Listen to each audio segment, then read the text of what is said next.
더불어민주당 정책위 수석 부의장 맡고 있는 한정혜 의원 연결합니다. 의원님. 네, 안녕하세요. 예, 안녕하십니까. 예. 자, 30년 만에 개편.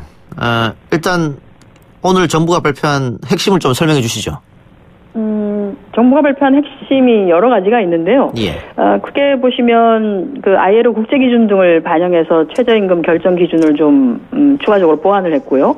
또 이러한 결정 기준을 토대로 해서 좀 객관적이고 합리적이고 좀 수용성이 높은 최저임금 구간 설정을 하도록 하는 그런 구간 설정위원회를 별도로 만드는 것, 이런 게 들어가 있습니다. 또 하나는 그간의 공익위원 추천을 정부가 단독 행사를 해왔습니다. 예. 그래서 정부가 바뀔 때마다 정부의 어찌 보면 입맛에 맞는 공익위원들로 선정되기 때문에 늘상 최저임금이 결정되고 나면은 노든 사든 불만들이 많았습니다. 그것에 대해서. 그래서 이번에는 공익위원 추천에 있어서 정부의 단독 추천권을 폐지하고 조금 객관적으로 예. 추천을 하도록 노사의 의견을 받는다든지 또 노사가 추천을 한다든지 하는 방식으로 해서 좀 변경이 됐습니다.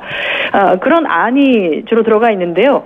이 지금 오늘 그 결정체계 개편 논의의 초안이라고 하는 정부가 발표한 내용은 지난 2017년 말에 이미 그 최저임금위원회에서 노사, 공익위원들이 각각 추천한 18명 정도의 전문가로 구성해서 최저임금 제도 개선 TF를 꾸린 적이 있고요.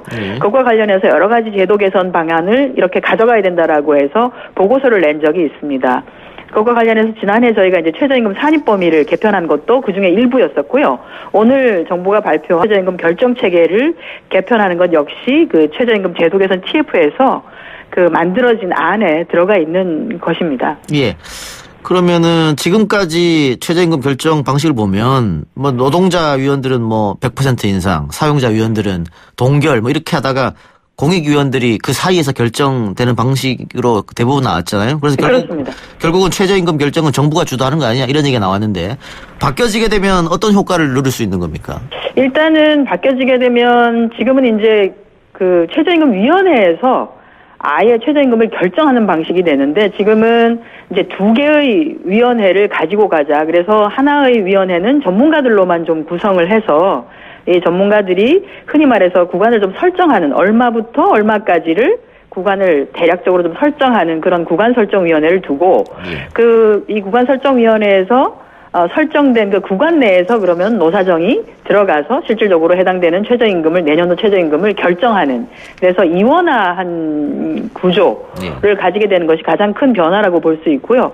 또 하나는 이런 전문가를 구성하는 방식 자체가 지금은 이제 일정 어찌 보면은 공익위원회에 해당되는데 이것에 대한 불만이 많아서 불신, 불만 이런 것들로만 가득 차 있었습니다. 왜냐하면 노사가 다 그 공익위원회에 대해서 신뢰를 하지 못하는 부분이었기 때문에 그것들이 좀 해소될 수 있다. 정부가 일방적으로 선정하는 방식이 아니기 때문에 노소의 불만이나 불신을 해소하는 큰 그 긍정적 효과는 있을 거라고 봅니다.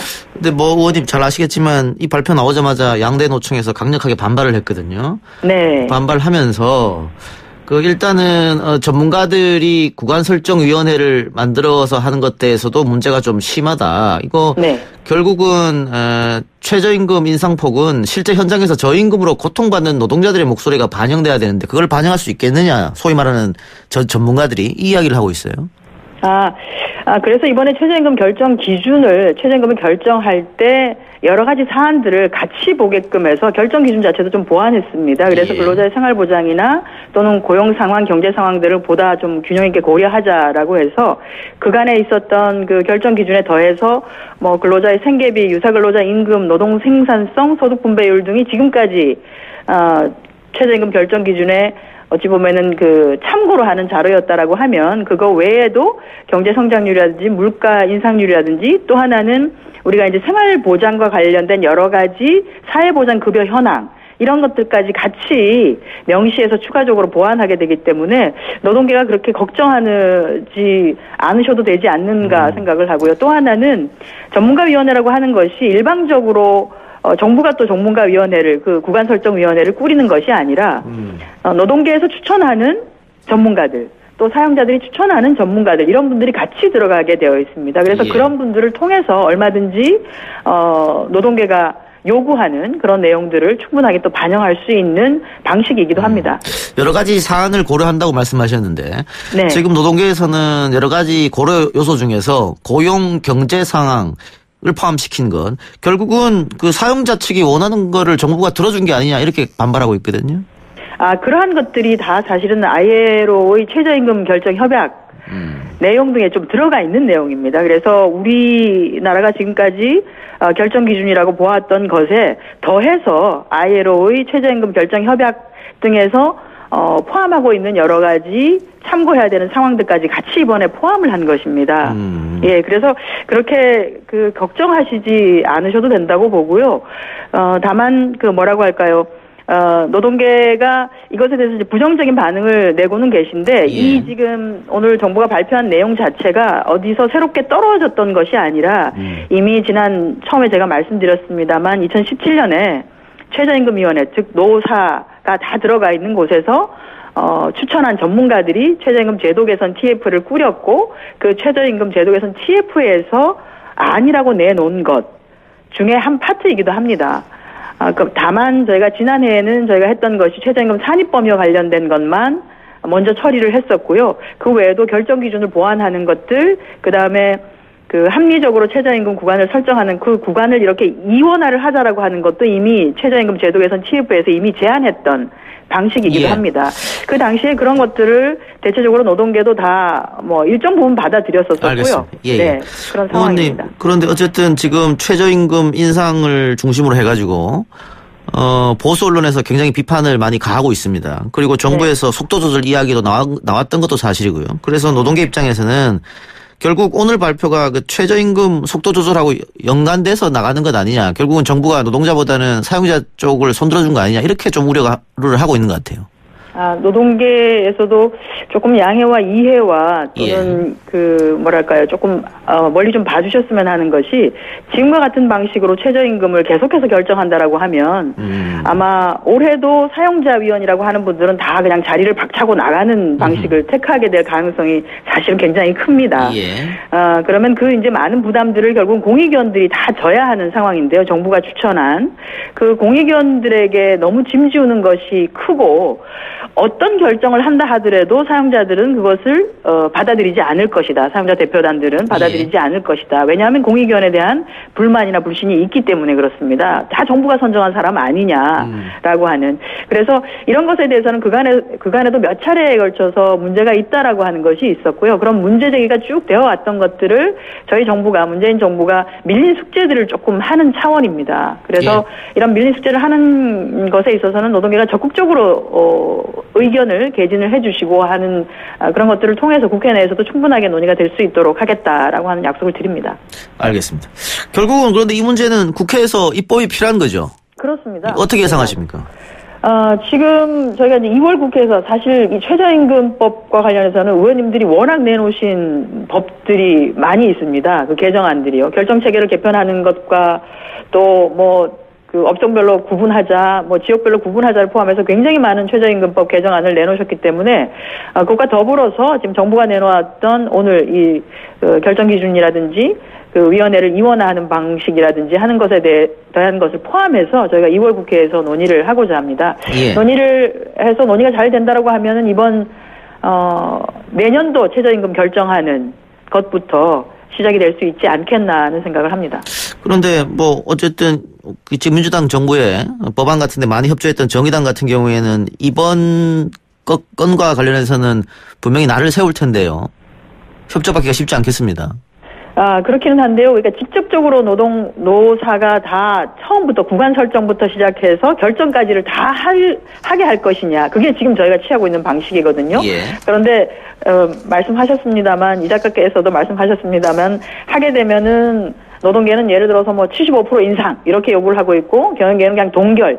여기에서부터 사실은 밀고 당기는, 흔히 말하는 그 밀당이 너무 오랫동안 지속이 되고요. 결정하는 것에서도 서로가 불신이 해소가 되지 않는 결과로 나오기 때문에 오히려 구간을 적정하게 설정을 하고, 그 설정된 구간 내에서 노사가 결정하는 방식이 훨씬 더 합리적일 수 있다고 봅니다. 알겠습니다. 그래서 이런 것들을 저희가 충분하게 설명을 드리면 괜찮지 않을까 네. 생각을 하고 있습니다. 의원님 시간 없어서 하나만 더 묻죠. 예. 주유수당 문제인데요. 네. 지금 소상공인 연합회 같은 경우에서는 이거 주유수당 몇십 년 전에 대한민국이 주 6일 일할 때 만들어진 거 아니냐. 이제 네. 최저임금도 많이 올랐기 때문에 주유수당은 폐지해야 되지 않겠느냐 이런 주장을 하고 있거든요. 어떻게 생각하십니까?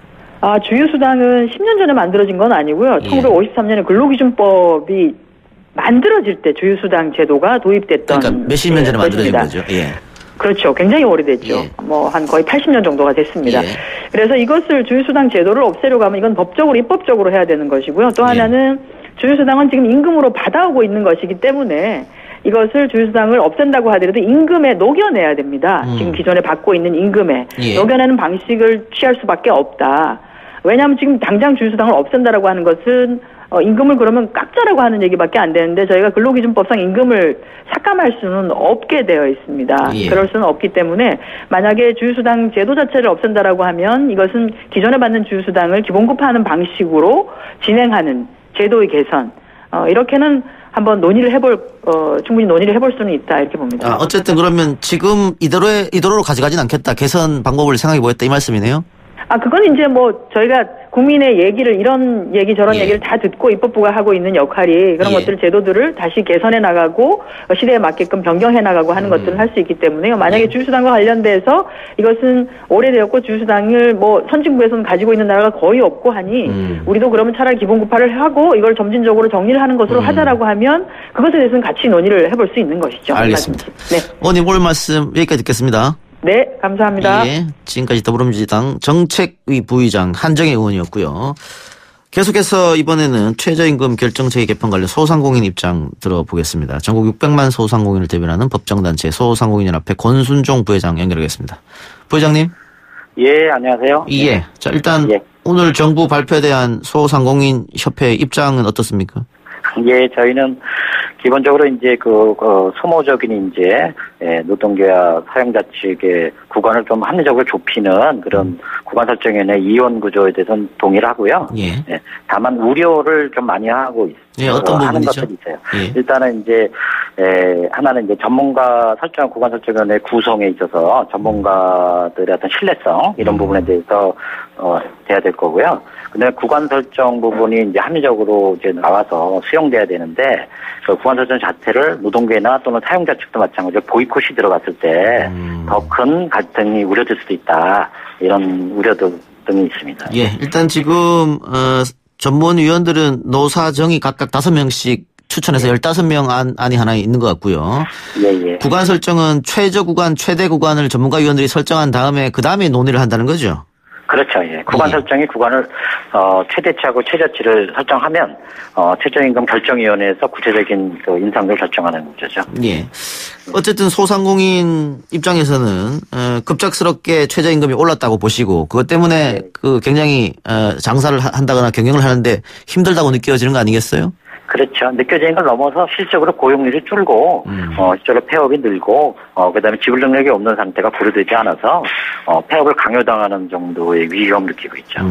그런데 그 소상공인 쪽을 비판하시는 분들은 그 최저임금보다는 다른 것들 그러니까 가게 월세라든가 이쪽 부분이 더 문제가 심각한데 거기랑 싸워야 되는데 최저임금 아르바이트생하고 싸우고 있다 이렇게 비난하고 있어요. 아니 그 부분은 제가 다시 정확하게 말씀드리겠습니다. 중요한 말씀인데 작년에도 정부하고 일부 단체에서 그런 주장 노총 쪽에서 그렇게 주장을 많이 했는데 제가 많이 주장을 거기에 대한 반박을 했는데 그것은 기본적으로 논리학적으로 범죄의 오류를 범하고 있는 거예요. 그러니까 과도한 임대료라든지 공정경 불공정거래라든지 이런 것들은 당연히 했어야 될 밀린 숙제거든요.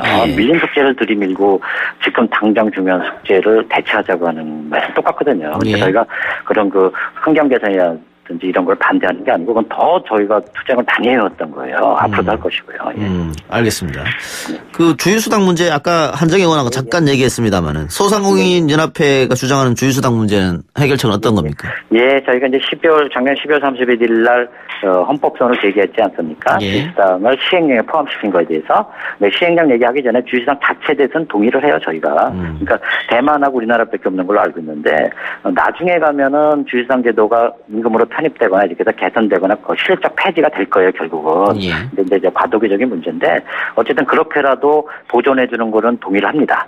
다만 근로기준법상으로는 동의하는데 최저임금법의 액수의 산시계까지 집어넣는 시행령으로 반영된 걸 반대하는 겁니다. 그것은 재형법정주에 위반되는 거를 시행령에서 정한 거거든요. 예. 그걸 반대하는 거죠. 예. 그러니까 소상공인들 입장에서는 최저임금도 올랐는데 여기다가 주휴수당까지 플러스 알파로 주게 되면 사람지 못한다 이런 말씀이죠? 그렇죠. 저희가 계산해보면은, 시급 계산을 해보면요, 원래 8,350원인데, 그렇게 계산하면, 1030원이 됩니다. 저희가 전문가들하고 다 계산을 해보니, 1030원이 돼요. 실적으로 10,000원을 달성한 거예요.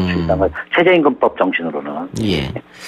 오늘 청와대에서 중소기업인 초청 간담회가 열렸는데, 소상공인 연합회에서 참석을 안 했다고 들었습니다. 왜 그렇죠? 예.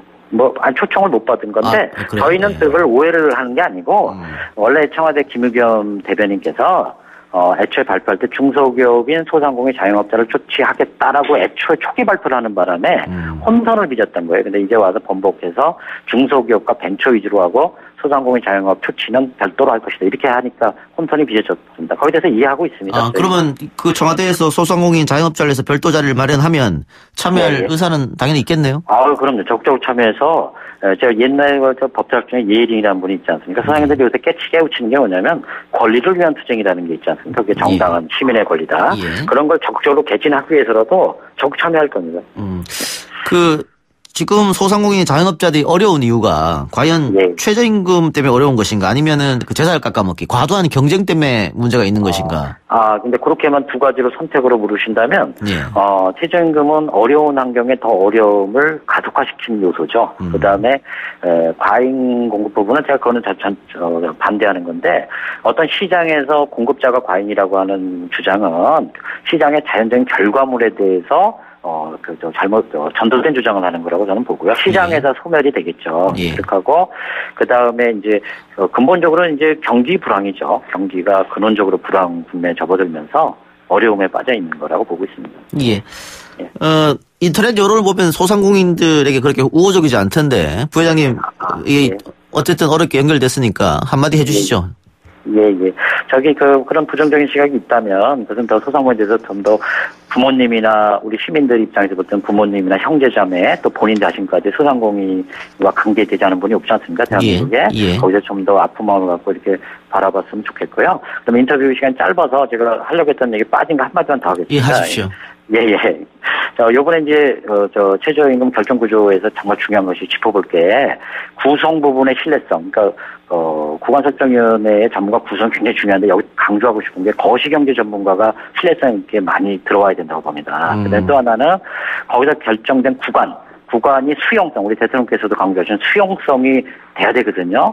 그 구간이 전문가의 함정에 빠져서 수용될 수 없는 이론적 구간이 설정되는 것을 우려하고 있거든요. 그래서 그것은 굉장히 주의해야 한다고 보고요. 그다음에 시행령에 대해서 귀한 기회라서 한마디 하면 절차상의 문제는 없을지언정 내용상 이 시행령은 위임위법 한계를 벗어난 겁니다. 그러니까 최저임금법이라는 모법을 넘는 규정을 한 거나 똑같고 또 하나는 재형법정주의를 타격한 겁니다. 그다음에 더 중요한 것이 판례입니다. 6회 이상의 확립된 대법원 판례가 주휴수당은 근로기준법상에 해당은 되나 최저임금을 계산할 때 시급으로 분산 계산할 때 계산돼서는 안 된다는 게 확립된 판례거든요. 그래서 상권분립 정신에 좀 위반된 행정명을 했다. 이런 건 좀 다시 한번 강조하고 싶습니다. 그래요. 오늘 인터뷰 감사합니다. 고맙습니다. 지금까지 소상공인연합회 권순종 부회장이었습니다.